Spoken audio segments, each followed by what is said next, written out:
period of high inflation, which particular businesses owned by Berkshire Hathaway will perform the best, and which will perform the worst, and why?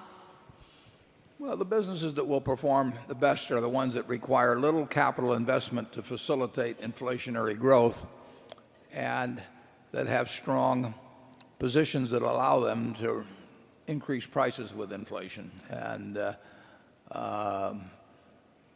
we have a candy business, for example, and the value of the dollar since we bought that candy business has probably fallen at least 85%, I would say, 80 to 85%. And that candy business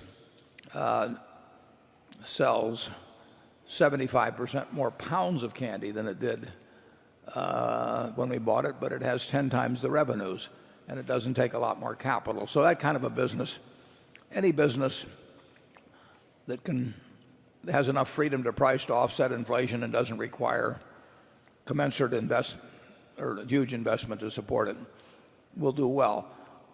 Businesses like our utilities, which get, in effect, a bond-like return, but require, if you're going to build a generating plant, it costs twice as much per kilowatt hour of capacity, and all you're going to get is a fixed return, and yields on bonds go up, perhaps dramatically if you get high inflation, is not going to do that well in an inflationary period, just because it has certain aspects of a bond-like investment, and bonds generally are not going to do well in inflation. Charlie?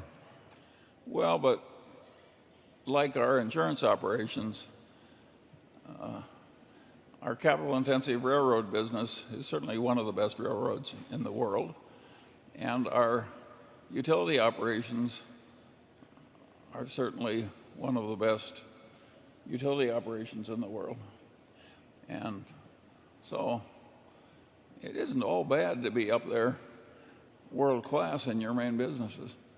Our railroad, the government's talked about building a high-speed rail system in California. I think they're talking about 800 miles of track. And their estimated cost was about $43 billion.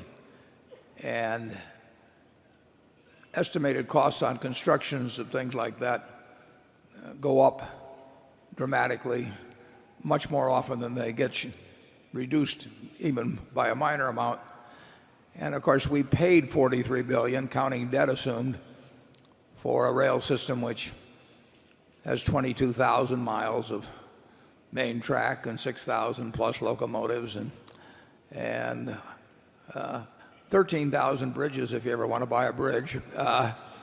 So that the replacement value of that asset during inflationary already is huge, and it would grow dramatically, and the world, our country, will always need